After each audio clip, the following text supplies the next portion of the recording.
So I told myself, nah, I'm not going to do that. I got to read the pamphlet first. And I was like, I don't know, because it could be a catch or something. Because there's some Christians who, you ever know a Christian and they cool at first, and then when they start talking about God, their voice change? Like you just talk, hey, you see the game? It was a good game, man. Like, can I tell you about the Lord? What is wrong with your voice? What just happened to the octaves? So I told myself I'd read the whole Bible before I went to the altar. I didn't even have a Bible. I didn't know it was that big. And this lady at the O'Hare Airport, I don't even know this lady. Out of nowhere, she just hands me her Bible. We never even exchanged words. She just handed me her Bible. So I opened the Bible up, and the Bible was made, and I read the copyrights first. The Bible was made in Grand Rapids, Michigan. Me too. Read the Bible, I'm going to church. I'm reading the Bible, I'm going to church.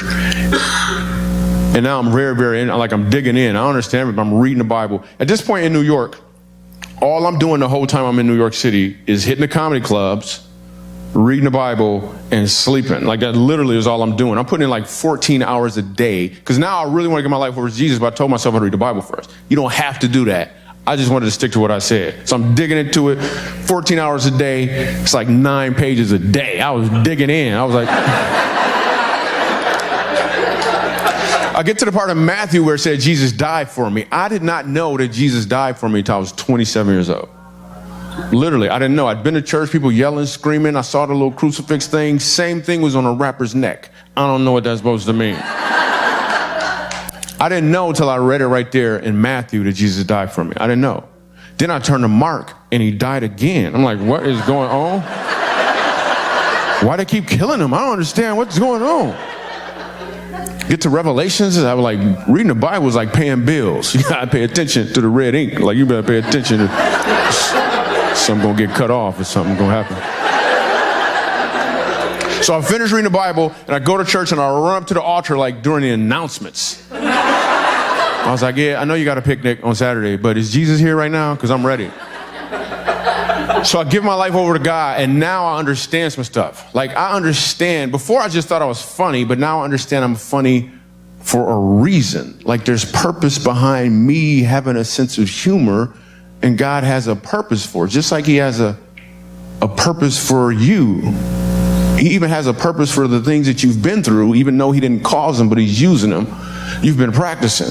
For a lot of you guys, it is game time. Or you'll end up on the field not knowing what to do and then just practicing some more.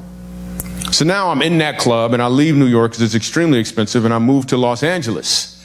And Los Angeles is the #1 club in the country. The best I can't even get inside this club physically, except for the fact that my friend George Wallace is in town, and he takes me into the Comedy and Magic Club.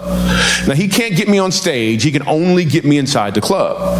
And at the time, some of you guys may remember, a football player got hit in the eye with a flag, and he was suing the league for $400 million. And now in the green room is George Wallace, Gary Shanley, Jay Leno. And these guys are working on this joke subject for the Tonight Show's monologue on NBC. I'm not saying anything. I'm just happy to be in there eating French fries with these dudes. But your gift will make room for you. So I'm sitting there and they're working on the joke. Then it got quiet and they looked at me, and I was like, oh, snap. This is an opportunity. I was like, all right, let me see if I got this right. He got hit in the eye with a flag. He lost his vision in one eye, and he's suing the league for $400 million. He not gonna see half of it.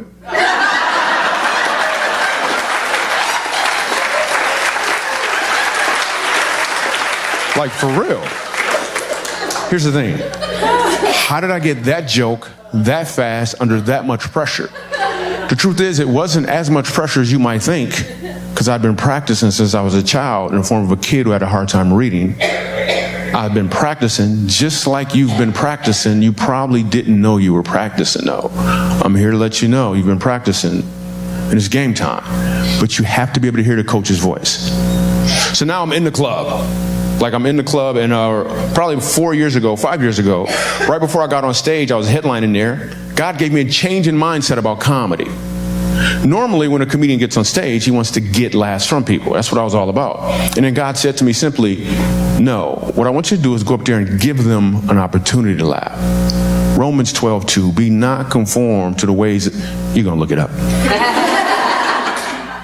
He said, give them an opportunity to laugh. This right here has changed everything about everything that we do as a company. Because I'm not looking to take, I'm looking to give. If you can get a hold of this, it will literally, for real, in every way, change your life. Because if you walk into a room and you're asking the question, what can I give?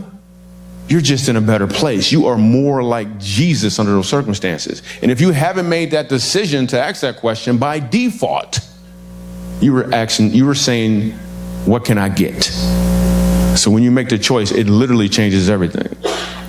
So now I do my show. We have a great time. I leave the club that night. There's people around. They want autographs, high fives. It's like this whenever I leave this club now. But this in particular night, while I'm talking to the people, I look across the street and I saw a homeless guy. I had never seen a homeless guy outside this club before, ever. But that doesn't mean he wasn't there before. That just means before, my mindset was to get laughs from people. So why would I even notice a homeless guy? I noticed him and I was like, what about him? How could I give him an opportunity to laugh? Then I asked God, and the guy was like, you really want to know? And I was like, nope. And I said, yes, and we went and did this comedy tour. We started going to homeless shelters and prisons. So whenever I do a concert somewhere, we always look for a prison or a homeless shelter to do comedy at. We go to this one prison, I got to tell you what happens. I'm scared for real. As soon as we walk in, the ward took my belt from me. He's like, you can't have a belt. Somebody might try to hang you. I'm like, can't they just boo me or something? Why I gotta hang me? I'm in prison, my pants loose. This is a bad idea, man.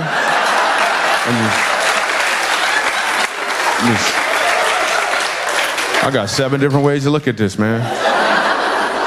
So I'm scared for real, and I'm walking in this prison, and I know I need to be funny immediately. Normally, if you ever come see me in concert, I take my time, it's cool, it's interactive. No, I need them to like me immediately, but not too much. So I'm walking into prison, and I need a joke, and I'm doing the math, and first of all, bars, when you walk in, the bars open in front of you, you take a few steps, and they close, and there's some more bars, and you just take a couple. Some of y'all know what I'm talking about. Welcome home, you know, anyway. So I'm scared, I'm walking in, and I know I need a joke immediately, and I got nothing. 7 different ways to nothing. I had one joke pop up, but I wasn't going to start with it. I was going to be like, you know what? You guys are a captive audience. I just want to say that, you know. So I'm scared for real, and I'm walking in, and I literally have nothing, and all the prisoners are sitting in here. First of all, there's no stage. Like, there's no glass. We're not doing comedy on the phone.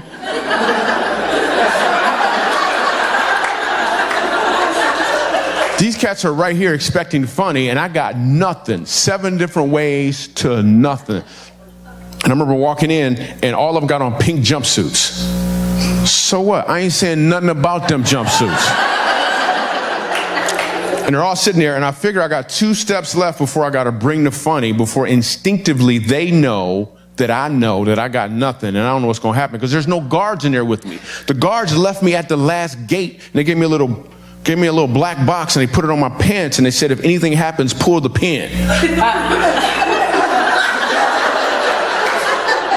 Don't they know about the pin?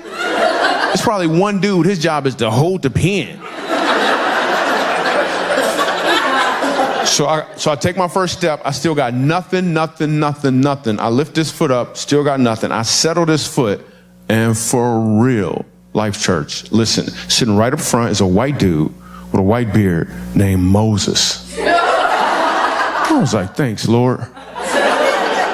When I said these words of Moses, the place exploded in laughter. We had an amazing time. I said, Moses, this is what I want you to do. When you see the prison warden, I want you to look him in his eye. I want you to look him right in his eye, and I want you to say, let my people go.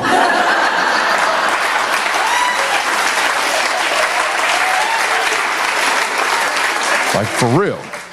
So here's the thing. How did I get that joke that fast under that much pressure?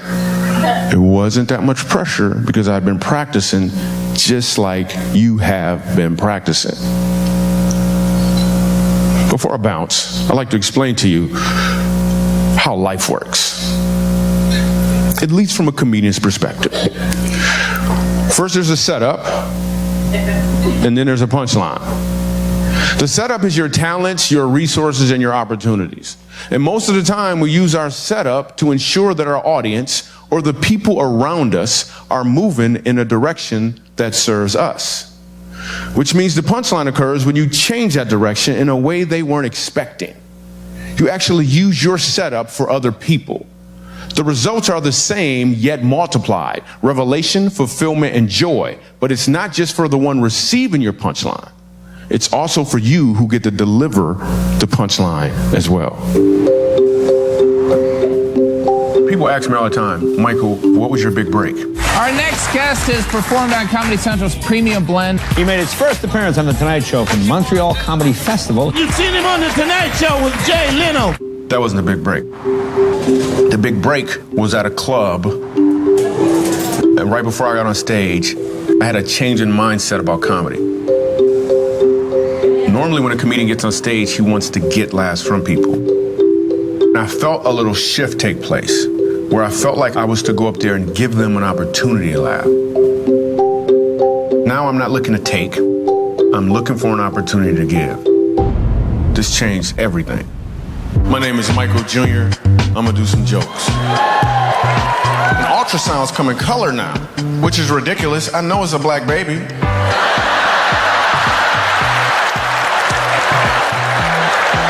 It better be a black baby. I leave the club that night, and there's all these people giving me hugs and high fives, telling me their favorite jokes. Then I look across the street, and I saw a homeless guy. And I thought to myself, what about him? Most comedy, most jokes are set up. My son, 4 years old, looks at me out of nowhere. He says, Dad, I want to be a doctor. I was like, yes, yes. And then a punchline. Then he said, or a dinosaur. I understand that me doing comedy and doing all of these TV shows and making all these people laugh is really just a setup. My punchline is to make laughter commonplace in uncommon places. We go to Montrose, Colorado, a place called the Dolphin House. They take care of children who have been abused by their parents. And this grandmother explains to me that her grandson is being abused by his mom. He's so afraid of his mom that everywhere he goes, he wears a Spider-Man costume. So I get on stage, sitting right up front, Spider-Man. I start doing comedy. People start laughing, slowly but surely. Probably about 25 minutes into it, I hear a voice, and the voice says, my name is Ronan. And this little boy pulls off his mask. And it was one of the most powerful moments in my entire comedy career. If we could just stop asking the question, what could I get for myself? And start asking the question, what can I give from myself? I think people would learn that you don't have to be a comedian to deliver a punchline. So if I ask the question, how many people in here know what your setup is? I'm talking to everyone at every location. If I ask the question, how many of you know what your setup is? Chances are you'd be able to tell me. You can tell me if you went to school, you can tell me if you have a job, where you live, if you have a car, you have clothes. Your setup is about what you've received. But what if I ask the question, what is your punchline? How many of you actually know what your punchline is?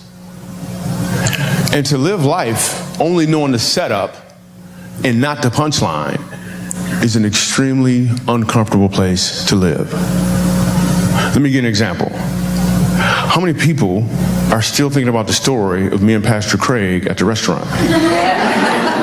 About that story because all you have is the setup.